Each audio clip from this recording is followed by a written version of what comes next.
Hello. Chapter 6. Shake, Wiggle, and Spin. Mrs. Brisbane left, and the room grew dark over time. Then suddenly the door opened and the lights came on again. Hello, mammal. Hello, amphibian.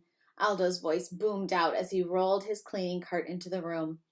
Hello yourself, I squeaked back, even though I didn't know what he was talking about. Last year he'd learned Spanish. Was he learning another language?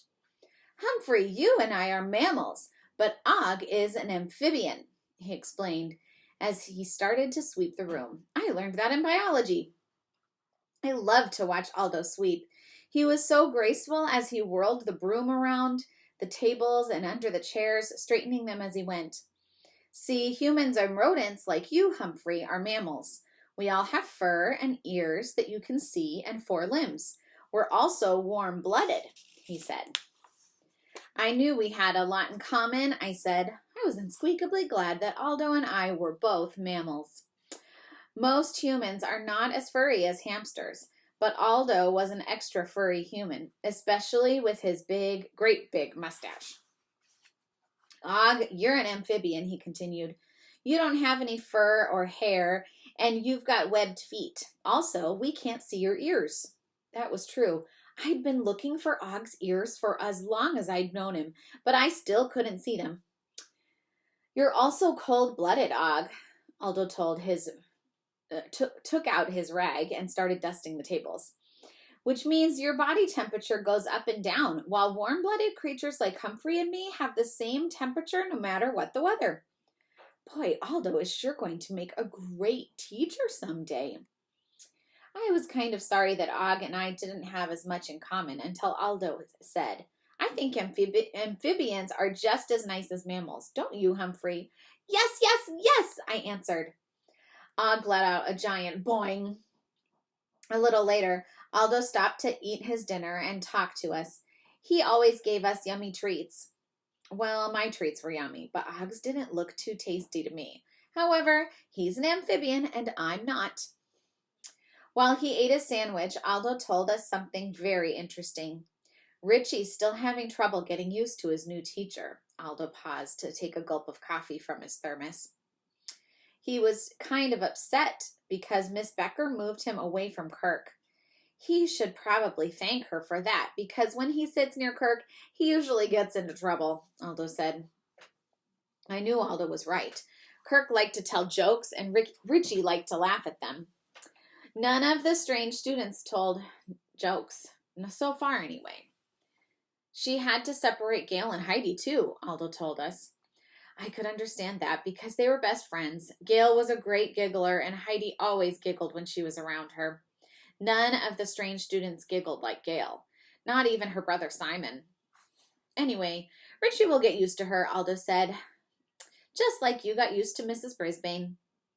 It had taken me quite a while to get used to Mrs. Brisbane, and she was just one human being. How long would it take me to get used to a whole room full of strangers? Aldo rose and started pushing his chair toward the door. I think Richie's real problem is that they don't have a classroom pet in room 18. Aldo turned off the light. See you tomorrow night. I was a little disappointed when he walked right past Aki's red hamster ball on Mrs. Brisbane's desk and didn't turn it on. When the door was closed and my eyes got used to the darkness, I had an idea. Did he say room 18, Og?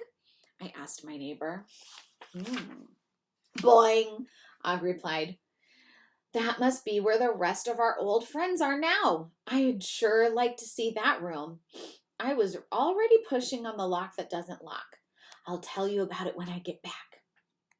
Soon I was out in the hallway. I knew that room 18 wasn't to the left of room 26, so I turned right and scurried down the hall. It had those dim lights to guide me, but a school with no children in it was unsqueakably quiet. That's true. Our school's really quiet when there's no kids in it. It was hard to see the numbers on the door from way down low, but if I looked straight up, I could read them, just like the night before. All the even numbers were on one side of the hallway, and all the odd numbers were on the other. So I read them, 24, 23, 22, 21, 20. I ran out of hallway before I got to room 18, so I took a sharp left turn and the hallway continued. There was room 19, and across from it, room 18. I was a little nervous about sliding under an unfamiliar door after I'd gotten stuck. But this time, the gap between the door and the floor was nice and wide. Phew! Room 18 didn't look all that different from room 26. There were tables and chairs, chalkboards, and a teacher's desk. There was even a long table by the window, like the one where my cage in Og's tank sits. But instead of mammals and amphibians on the table, there was a neat row of boxes, each labeled with a name. I skittered across the floor to get a better look and saw the names of some of my old friends from last year. Gail and Heidi, AJ and Richie, Kirk and Tabitha, along with names I'd never seen before. I stared at those boxes for a long time, remembering all the good times I'd had last year. Then suddenly, lights began to flash. My insides did a flip-flop. Was something in the building? Was someone in the building? Was it Aldo? Or had someone broken in? Why were they flashing the lights? Boom! There was a loud crash. Someone was breaking in for sure. There was a tremendous clatter, and my insides settled down a bit as I realized that it was raining outside. The flashing lights and crashing sounds were thunder and lightning. Oh, I hurried back out into the hallway and back to room 26. Of course, I wasn't afraid, but I was worried that Og might be. Don't worry, Og. It's just a thunderstorm. It won't hurt you, I assured my friend when I was safely back in my cage. I told him about the boxes in room 18 and the names on them. Maybe it made Og sad to think of his old friends so far away. He didn't make a sound. So for the rest of the night, I sat in my cage and listened to the rain. It was still raining the next morning, but the lightning and thunder had stopped. Thank goodness. The students arrived in room 26 with an assortment of umbrellas, raincoats, and hats, which were put in the cloakroom. I was glad to have a nice dry cage to stay in, especially since hamsters shouldn't ever get wet. Just Joey rushed out of the cloakroom and hurried over to my cage. Hi, Humphrey, he said. It's me, Joey. I know you're Joey, I squeaked. He laughed. You answered me. Of course, I said. I'm a very polite hamster. I wish he could understand what I said. Humphrey, I had a hamster once. His name was Giggles, because he made little sounds that kind of sounded like giggles, he said. What happened to him? I asked. I don't have him anymore. Joey suddenly looked sad. He D-I-E-D. I guess he thought I couldn't spell, but I knew what D-I-E-D meant. I wanted another hamster, but my parents got me a dog instead, he explained. Skipper. I like Skipper, okay? Okay, I love him. But I still think about good old Giggles. Of course you do. He was your friend, I said. I'm unsqueakably sorry. Now you're giggling too. Joey's face lit up. I like that. Well, I hadn't meant to giggle, but I was happy if I made Joey feel better. When Joey ran off to join his friends, I told myself that whenever he was near my cage, I was going to giggle. I climbed up my tree branch all the way to the tippy top of my cage. More students came in, looking damp and drippy. Boy, that thunder last night was so loud it shook the house and all our pictures fell down, Thomas announced when he arrived. Even my teeth shook. Thomas T. True. Is that really true? Mrs. Brisbane asked.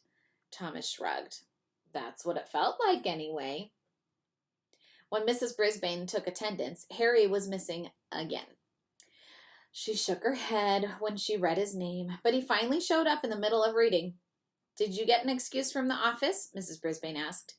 Harry reached into his pocket and pulled out a slip of paper. Dad drove me, and we got caught in traffic, he said. I thought that made some sense on a very wet day, and Mrs. Brisbane didn't say anything. Harry went into the cloakroom to hang up his jacket. The other students kept on reading, but Harry didn't come out of the cloakroom. So Mrs. Brisbane went back to check on him. The cloakroom isn't really a room, but it's partially walled off from the rest of the room, and I can't see inside from my spot by the window. Harry, what are you doing? She asked. Taking off my jacket, I heard him answer. Well, hurry up, Harry, she said in a not very happy voice.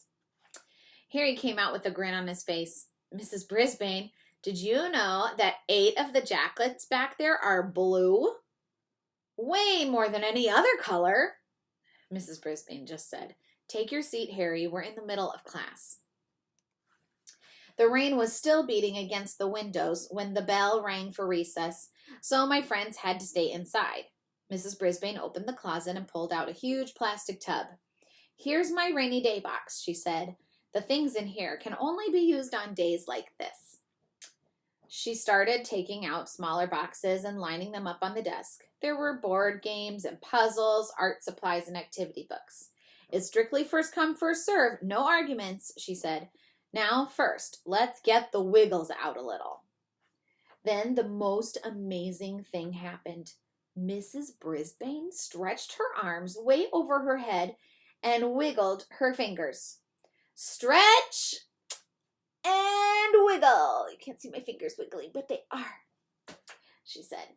Most of the students stood up. Rosie managed to stretch and wiggle right in her wheelchair.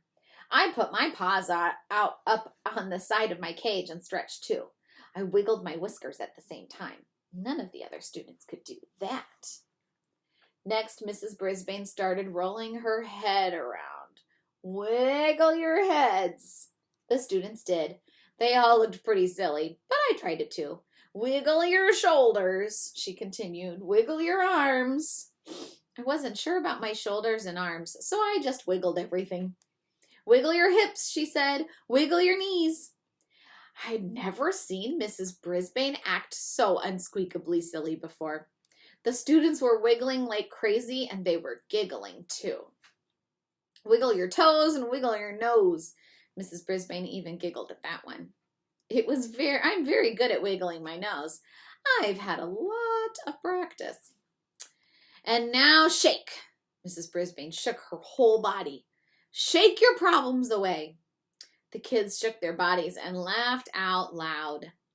Okay, settle down, Mrs. Brisbane said. Now that the wiggles are over, you may come up and pick out a rainy day activity. The students all headed toward the desk, including Rosie. That's okay, Rosie, Holly said, stopping her. I'll pick something out.